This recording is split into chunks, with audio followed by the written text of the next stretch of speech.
Okay, our next Game Changer Award goes to a Grammy and 6-time Latin Grammy-winning producer who is boldly connecting people from different nationalities and cultures. He is the only producer to sit at the #1 spot on the Billboard charts for 117 weeks. Wow. Here to introduce his award is a Grammy-nominated producer and beatmaker from Tokyo that is one of the most sought-after female music producers in Japan. She is also the first female producer to work on a Grammy-nominated album. Please welcome Tomoko Ida. Hi everyone. こんばんは. My name is Tomoko Ida. As she introduced, I'm a music producer from Tokyo, Japan. I was born and raised in Tokyo, but I just moved here to LA 9 months ago, so I'm kind of new person here in LA. Yes, anyway, I'm so honored to introduce the incredible music producer Tainy, who I respect the most.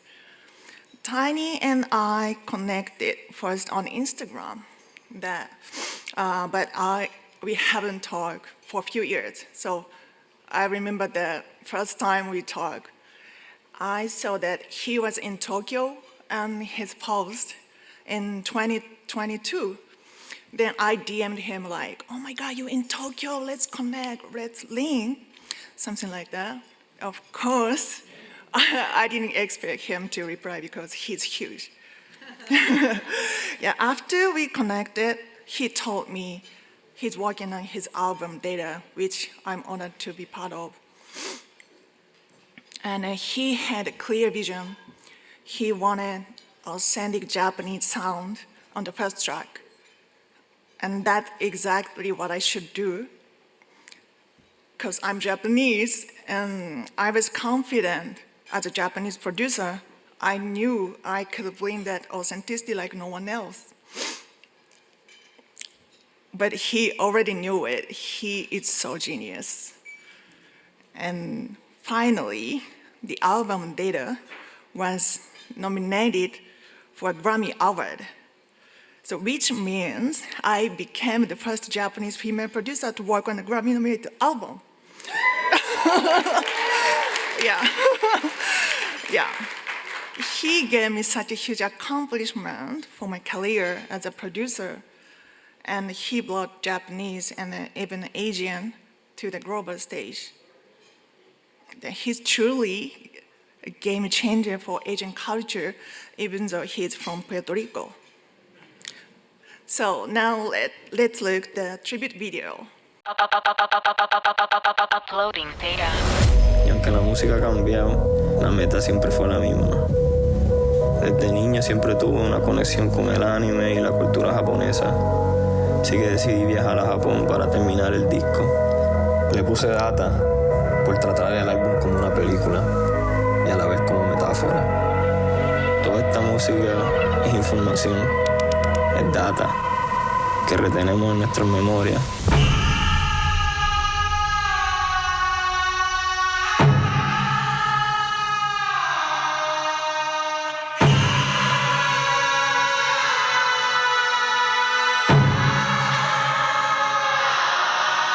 Porque yo no soy un artista de momento, yo soy un artista para siempre.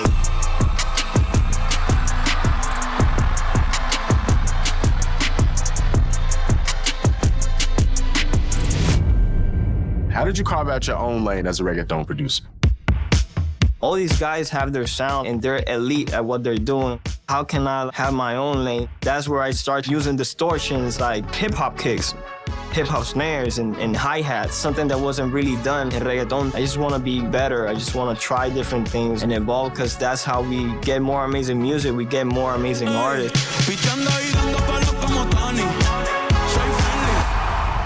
Y el Latin Grammy va para... ¡Lo siento, bebé! ¡Tainy, Bad Bunny, Julieta Venegas! Quiero darle gracias a Dios, tú sabes, es una oportunidad que me da de, primero de vivir, estar aquí presente con todos ustedes. What do you want your legacy to be when this is all said and done? being a guy that helped push certain doors and boundaries and just open them up. I want to be able to put something out there that shifts that mindset and that sound that is out already.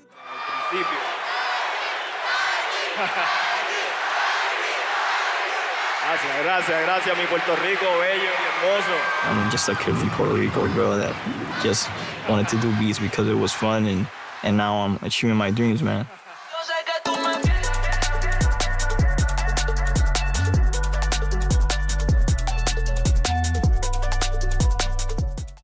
I'd love to welcome to the stage forever my sensei, Tainy.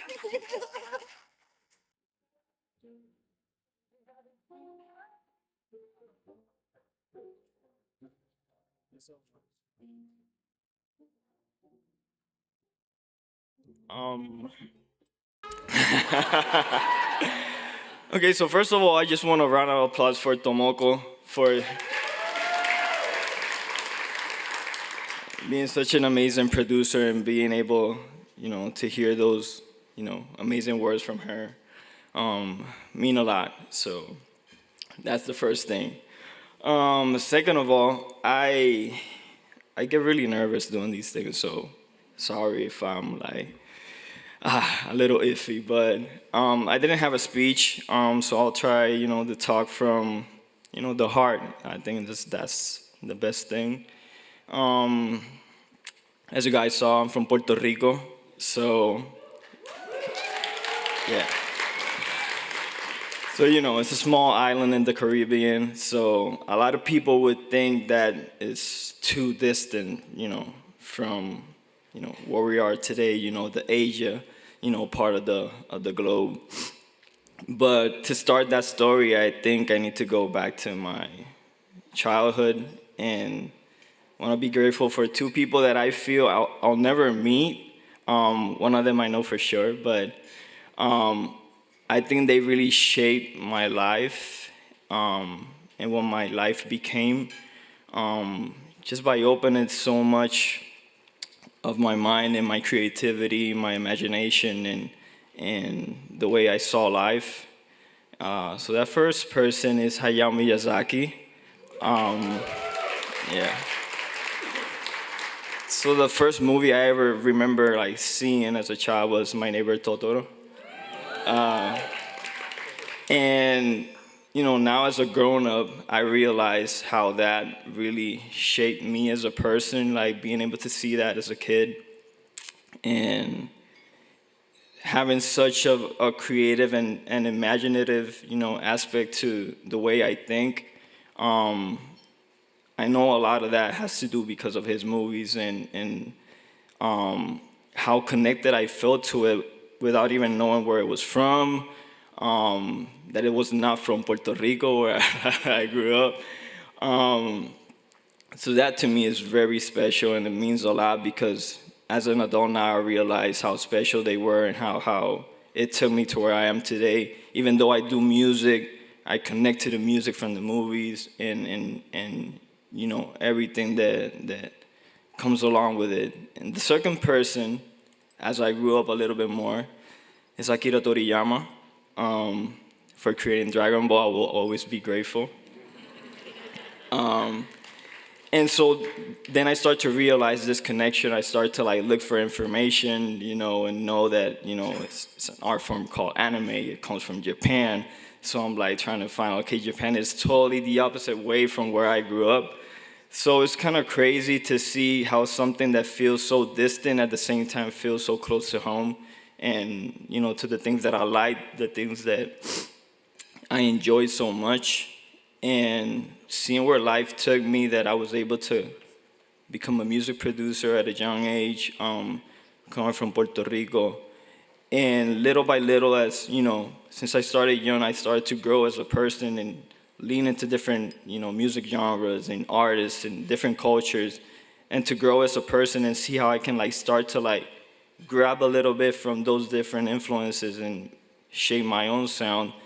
And Japan has a lot to do with that. So I'm truly grateful here today to be able to do music, to music in general, that it helped my life be able to be something special and go to so many places that I feel that a lot of human beings, go through life and don't really get a chance to like explore the world that, we live in. So for me, because I did music and I became successful at what I was able to connect to and find, my destiny, within life, which was to become a producer and give music to the people, be able to fly to Japan and connect finally with that thing that I had since I was a child, and see that it wasn't something random or something that I just thought of. It's like instantly, as soon as we got there, and my wife is here, that she and I now, it's been countless times that we've been there. It's just a sort of like instinct thing that we feel like so natural, like if we were born there, like in a past life or something. So to me, that's something that I'm truly humble and grateful today to see that I could be a part of that. I can be a part of something that brings a little bit of their culture to my culture and to my people. So by the time that, years pass by, and I finally going to do my first album, and yeah, I'm a music producer, and in a sort of way, I'm not singing about my life. I'm not talking in the lyrics about me and who I am. So what's the best way that I can show the people who I am? The best way is through music and the visual aspect of my project.